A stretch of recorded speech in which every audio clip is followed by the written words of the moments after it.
जितेंद्र आव्हाड यांनी नेहमीप्रमाणे त्यांची ती पद्धतच आहे. मला वाटतं की मागं ते बोलले सुद्धा होते की मी मोठा कलाकार आहे. ज्यावेळेस महाराष्ट्रामध्ये काही विषय शांत होतात, शांततेमध्ये निवडणुका पार पडल्या, आता काहीतरी कारण पाहिजे होतं म्हणून आज डॉक्टर बाबासाहेब आंबेडकरांचा जो दिसतंय क्लिअर त्याच्यामध्ये की तुमच्या हातामध्ये तुम्ही काय घेऊन आंदोलन करताय, आंदोलन कशाकरता करायला गेले, काय करताय तुम्ही. मला वाटतं की जितेंद्र आव्हाड इतके तर लहान नाही आहेत किंवा ते काही बोळ्यान दुःखीत नाही आहेत की त्यांना एवढं तर कळायला पाहिजे की आपल्या हातामध्ये कोणचं पोस्टर घेऊन आपण आंदोलन करतो. आणि अशा प्रकारे पोस्टर इतकं फाडलं त्यांनी, ते दिसतंय सगळं. म्हणजे मला वाटतं काही गोष्टी जितेंद्र आव्हाड यांना शांत बसवत नाहीत आणि ते जाणून बुजून या सगळ्या गोष्टी करतात. या संपूर्ण प्रकाराचा आम्ही वंचित बहुजन आघाडी म्हणून पुणे शहर त्याचा जाहीर निषेध करतो आणि त्यांना या विषयामध्ये अटक झाली पाहिजे. जर त्यांना या विषयामध्ये अटक झाली नाही तर आम्ही शहरामध्ये याच्यापेक्षाही अजूनही तीव्र आंदोलन होते. अनेकदा आपण बघितलं त्यांचे वेगवेगळे स्टेटमेंट येतात, वादग्रस्त असतात, त्यांना खरं तर त्यांना ना खरं एखाद्या मनोविकार तज्ज्ञाला दाखवलं पाहिजे त्यांना, कारण त्यांचं जे हावभाव असतात ते ज्या पद्धतीने बोलतात, खरं त्यांच्या मला वाटतं की त्यांना कदाचित ते 60-90 झाली, त्यांना वय झालं आहे त्यांचं. आता जितेंद्र आव्हाडांनी या सगळ्या गोष्टी थांबवल्या पाहिजे. एक ते शांत बसलं पाहिजे, कारण त्यांची स्वतःचीच मानसिक उपचाराची गरज आहे. कारण ते प्रत्येक वेळेस असं काही ना काहीतरी वेगळे स्टेटमेंट करत असतात की ज्यांच्या स्टेटमेंटमुळं संपूर्ण राज्यामध्ये काहीतरी शांतता जी असते ती अशांतता होती.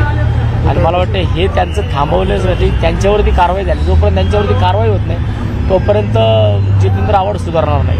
मात्र त्यांची भूमिका ही मनुस्मृतीला विरोध म्हणून होती. त्यांची भूमिका जी होती आंदोलनाची ती मनुस्मृतीला विरोध म्हणून होती, पण त्यामध्ये असं कृत्य घडलंय त्यांच्याकडनं. त्यांनी माफी मागितली आहे. हे त्यांचं दरवेळेसच ते काय आज पहिल्यांदा झाले का काहीतरी चुका करून ठेवायच्या नंतरनं त्याच्यावरती वरतून माफ्या मागायच्या. माफ्या मागण्यासाठी करता कशाला असली कृत्य, असं मुळं त्यांनी केलं नाही पाहिजे. या आतापर्यंत जितेंद्र आव्हाडने काय पहिल्यांदा माफी मागितली नाही. इथून मागं सुद्धा अनेक चुका त्यांनी केल्यात आणि अनेक चुका करून त्यांनी माफी सुद्धा मागितलेल्या आहेत. आणि त्यांची माफी दरवेळी एकदा काहीतरी त्यांना शासन झालं पाहिजे. नाही तर आता त्यांनी डॉक्टर बाबासाहेब आंबेडकरांचा फोटो फाडलेला आहे. त्यामुळे मला वाटतं की त्यांना आता भविष्यामध्ये महाराष्ट्रामध्ये फिरताना या गोष्टी जाणवतील की फोटो फाडल्यानंतर काय होतं. एक गंभीर प्रश्न असा होता, तुम्ही आज आंदोलन करताय जितेंद्र आव्हाडांच्या विरोधात, मात्र पुण्यामध्ये एवढी मोठी घटना घडली असताना तुम्ही त्या घटनेचा का नाहीये? तुम्हाला दिसलं नाही का? तुम्हाला नाही तुम्हाला दिसलं नाही का? आम्ही भरपूर ठिकाणी तुम्हाला फक्त दंगेकरच दिसतात, बाकीचे कोण दिसत नाहीत तुम्हाला काम करताना. पुढे दिसलं नाही तुम्हाला. बघा ना तुम्ही, फक्त तुम्ही स्वतःचीच मीडिया बघा, तुम्ही स्वतःचीच मीडिया बघा आणि त्याच्यानंतर ठरवा. फक्त हे तुम्ही ठरवून येता आणि ठरवून करता की तुम्ही इथं दिसलं नाही. अरे जे चाललाय विषय त्याच्यावरती बोला ना, बाकीच्या विषयांवरती कशाला बोलता? मग आम्ही काय त्याच्यामध्ये आंदोलन केलेलं आहे का? नाही, निषेध केला नाही का? आम्ही केला ना निषेध. अरे केला ना निषेध, मग तुम्ही बघितलं नाही का? फक्त तुम्हाला एकच दिसतं. जे विषय आहेत ना, पहिला आवाज त्याच्यामध्ये वसंत मोरे नीट काढा, सगळं डिटेल काढा आणि त्याच्यामध्ये कुणी पहिल्यांदा बोलले आणि कुणी चालू केले ते गोष्ट तुम्हाला माहित नसेल. तुम्हाला आज एकच दिसतं फक्त पुण्यामध्ये.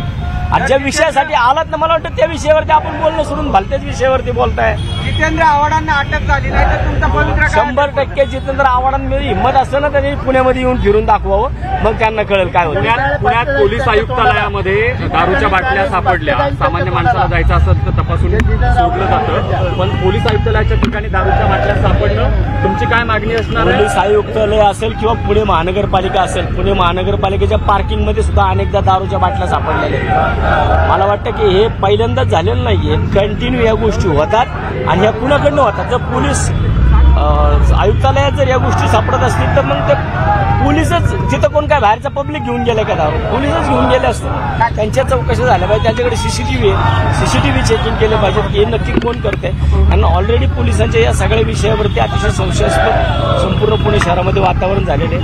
आणि मला वाटतं की ह्याच्यामुळं पोलिसांचं तर मनोबल कच्चे झालेलंच आहे. जे चांगले आहेत त्यांचं पण झाले, पण जे वाईट करतात त्यांच्यावरती जोपर्यंत एकूण दोघांवरती कारवाई करून चालणार नाही, वाईट काम करणाऱ्या सगळ्यांवरती